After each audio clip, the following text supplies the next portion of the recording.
Assalamualaikum warahmatullahi wabarakatuh. Waalaikumsalam warahmatullahi wabarakatuh. Bagaimana kabarnya pada hari ini? Baik semua, bukan? Sebelum lanjut penjelasan, silakan untuk memimpin doa untuk siswa. Sebelum kita mulai pelajaran hari ini, marilah kita membaca doa. Kita mulai. Sudah selesai. Nah, apakah kalian masuk semua? Ya. Untuk itu Ibu absen terlebih dahulu ya. Yang pertama, Adinda Talia, Ainul Yakin, Afida dan Ramadania. Ada yang tahu hari ini kita akan mempelajari tentang materi apa? Tidak tahu ya? Jadi tidak ada yang belajar? Hari ini kita akan mempelajari tentang materi zat dan karakteristiknya, di mana tujuan pembelajaran yang kita akan capai. Yang pertama yaitu kalian dapat mengetahui tentang macam-macam komposisi materi berdasarkan komposisinya, kemudian berdasarkan wujudnya, kemudian contoh-contohnya dan juga kegunaannya dalam kehidupan sehari-hari. Pada materi sebelumnya kita kan sudah mempelajari tentang klasifikasi makhluk hidup, tentang monera, kingdom, kemudian tentang keyword alfabet dan juga vertebrata. Nah, sekarang kita akan mempelajari tentang materi zat dan karakteristiknya. Jika kalian perhatikan di sekitar kalian ada benda apa saja? Kursi, kemudian meja. Nah, kursi dan meja ini bisa juga disebutkan dengan materi. Materi ini merupakan sesuatu yang memiliki massa dan dapat menempati suatu ruang. Nah, jadi kursi, meja bisa disebut dengan materi. Materi berdasarkan wujudnya dikelompokkan menjadi tiga, yaitu zat padat,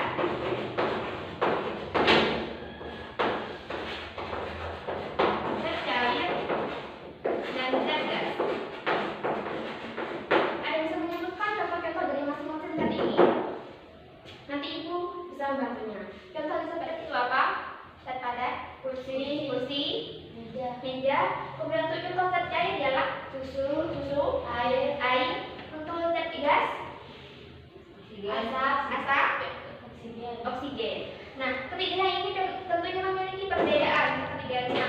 Yang pertama, untuk zat gas ini memiliki volume dan bentuk yang tetap. Contohnya seperti kotak ini.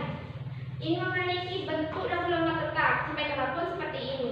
Hanya dengan zat cair memiliki volume tertentu, namun bentuknya tidak tetap. Contohnya itu kalian memiliki air di dalam botol, kemudian kalian memindahkannya ke dalam gelas, tentunya memiliki bentuk yang berbeda, bukan? Nah, tentunya seperti itu. Untuk zat gas ini tidak memiliki volume dan bentuk tertentu. Nah, untuk zat gas ini memiliki jarak partikel yang sangat padat, tentunya seperti ini.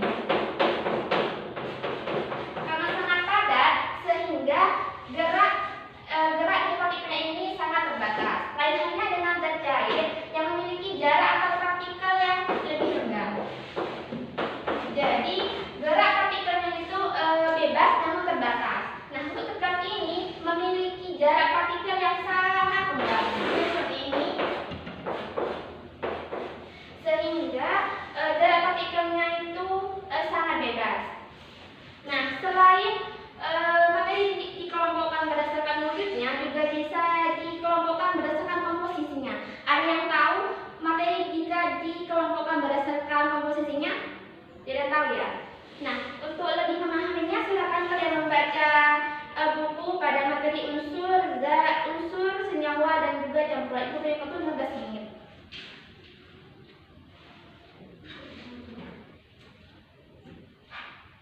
Sudah ya? Jika kalian membaca ini, tentunya kalian tahu unsur itu merupakan zat tunggal yang tidak bisa diuraikan menjadi yang sederhana dengan reaksi kimia seperti biasa. Nah, unsur ini tentunya memiliki banyak contohnya di alam seperti besi, belerang, tembaga, timah. Nah, untuk unsur ini dituliskan dengan menggunakan bahasa Latin. Untuk mempermudah penulisannya menggunakan simbol unsur. Contohnya seperti ini. Simbol unsur ini dicetuskan oleh John Jacob penulis. Tentunya memiliki tata cara penulisannya. Yang pertama ditulis dengan huruf awal dengan huruf Latinnya. Kemudian yang kedua ditulis dengan huruf kapital. Contohnya jika karbon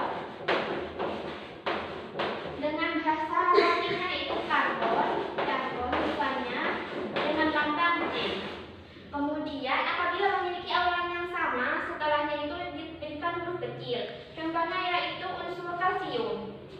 Kalsium ini memiliki hubungan melatinnya itu kalsium. Ini kan memiliki pola yang sama, sehingga untuk membedakannya diberikan huruf akhir setelah huruf C, yaitu CA. Nah, unsur ini memiliki sifat yang bersifat logam, non-logam, dan juga semi logam. Jika kita perhatikan di sini, bagian yang ini merupakan contoh unsur non-logam, kemudian yang berwarna oranye ini merupakan contoh unsur yang bersifat non-logam. Sedangkan di antara di sini, jika kalian perhatikan, ini merupakan contoh unsur yang bersifat non-logam. Nah, jika kalian perhatikan di sini ada banyak warna, bukan, ada warna biru, hijau, kemudian ada pink. Ini merupakan perbedaan dalam bentuk wujudnya. Jika yang berwarna ini merupakan unsur yang berwujud padat, jika yang berwarna oranye merupakan unsur yang berwujud gas, kemudian jika berwarna pink merupakan unsur yang berwujud cair, sedangkan yang berwarna hijau ini merupakan unsur buatan. Nah, untuk sifat logam non-logam ini memiliki perbedaan. Nah, untuk logam ini biasanya berwujud padat kecuali raksa. Yang kedua dapat direnggangkan dan juga dapat ditempa. Kemudian yang ketiga dapat menghantarkan panas dan listrik. Nah, untuk non-logam ini kebalikannya, yaitu bersifat berwujud gas, cair, dan juga padat. Kemudian dia tidak dapat direnggangkan dan mudah rapuh. Kemudian yang ketiga non-konduktor kecuali grafit. Selanjutnya yaitu senyawa. Senyawa ini merupakan sesuatu yang dapat diuraikan menjadi dua atau lebih atom dengan reaksi kimia biasa. Contohnya senyawa itu seperti air. Air ini memiliki rumus H2O. Jadi air ini tersusun dari hanya ini hidrogen. Ini merupakan oksigen. Meskipun air terdiri dari hidrogen dan juga oksigen, tentunya air dan kristal ini memiliki sifat yang berbeda. Jika air dapat memadamkan api, hidrogen ini dapat menyebabkan kebakaran.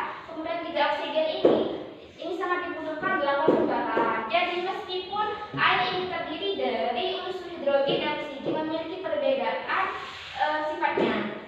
Selanjutnya itu campuran. Campuran ini merupakan sesuatu zat yang terdiri dari dua atau lebih yang memiliki sifat asalnya. Contohnya campuran ini dapat dibedakan menjadi dua, yaitu campuran homogen dan juga campuran heterogen. Campuran homogen ini yaitu campuran yang tidak dapat dibedakan penyusunnya, seperti air dan gula. Jika kalian campurkan dan aduk, tentunya tidak bisa membedakan yang mana gula yang mana air. Nah, untuk yang campuran heterogen ini merupakan campuran yang masih dapat dibedakan penyusunnya, seperti air dan pasir. Jika kalian campurkan, maka pasir itu akan mengendap di bawah air. Nah, itu airnya, itu pasirnya, di atasnya itu airnya. Kemudian yang ketiga ini memiliki perbedaan. Untuk unsur ini merupakan zat tunggal, tidak dapat diuraikan. Yang kedua terdiri dari sejenis atom. Kemudian untuk senyawa dapat diuraikan, tertunggal, dan juga terdiri dari satu atau lebih. Untuk campuran ini merupakan campuran kemudian dapat diuraikan yang terdiri dari dua jenis atom atau lebih.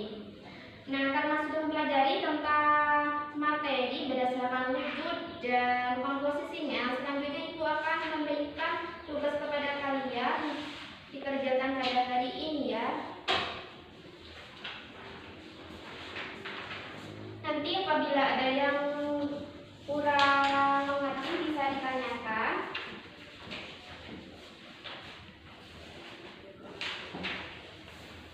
Ibu beri waktu 20 menit untuk mengerjakannya.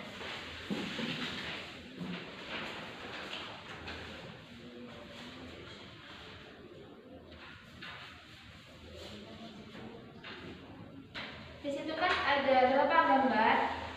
Ada terdiri dari unsur, senyawa, dan juga campuran. Nah, kalian kan sudah dijelaskan contoh-contoh dari unsur, senyawa, kemudian campuran. Silakan kalian mengelompokkan mana yang termasuk unsur, senyawa, dan juga campuran.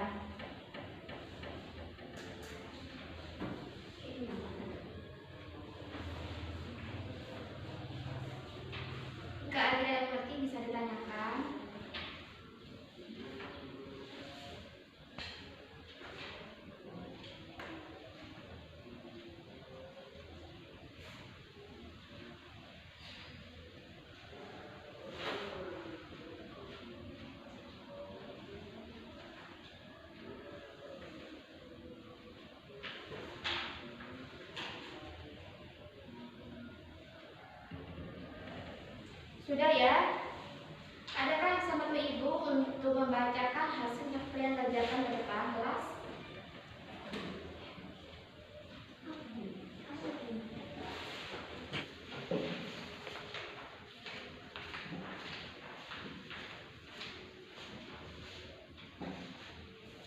Unsur terdiri dari besi, belerang, tembaga. Senyawa terdiri dari soda, kue, cuka, air.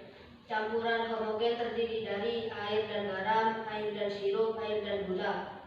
Campuran heterogen terdiri dari air dan beras, air dan pasir, air dan minyak. Terima kasih. Adakah itu berbeda dari jawaban saudara Yakin? Sama semua? Ya, itu sudah benar ya. Nah, karena sudah selesai tentang materinya ini, Ibu akan memberikan tugas di rumah untuk kalian. Silakan untuk mencatat. Yang pertama, kalian mengidentifikasi contoh dari unsur yang digunakan dalam kehidupan sehari-hari. Contohnya yaitu seperti unsur besi yang digunakan sebagai alat pengangkat seperti paku, palu. Nah, yang kedua itu mencari contoh senyawa dan unsur penyusunnya seperti air, penyusun hidrogen dan juga oksigen. Sebelum kemudian berakhir, ada yang ingin ditanyakan tentang materi hari ini? Tidak ada ya? Berarti sudah mengerti semua. Sebelum kemudian berakhir, adakah yang bisa membantu Ibu untuk mereview pembelajaran pada hari ini? Ada yang bisa? Ada. Silakan. Ya, silakan. Pada pembelajaran hari ini kita telah mempelajari zat dan karakteristiknya. Materi berdasarkan wujud dikelompokkan menjadi zat padat, zat cair, zat gas. Kemudian materi berdasarkan komposisinya dibagi menjadi zat tunggal yang terdiri dari unsur dan senyawa dan juga campuran. Nah, iya itu tambahkan ya. Untuk contohnya itu kan sudah disebutkan. Contohnya seperti bangku, kemudian meja, kemudian contoh tadi itu ada air dan juga ada susu, kemudian contoh di atas itu ada oksigen dan juga asap. Nah, contoh unsur ini juga banyak ada di sistem unsur periodik, ada 5 belerang, ada yang berwujud padat dan juga gas, kemudian ada yang bersifat non-logam, logam dan juga semi logam. Nah, untuk minggu depan kita akan mempelajari tentang materi larutan asam dan basa. Untuk lebih lanjutnya Ibu akan menginfokannya ya. Nah, sebelum kemudian berakhir, silakan untuk memimpin satu untuk memimpin doa. Sebelum kita akhiri pelajaran hari ini,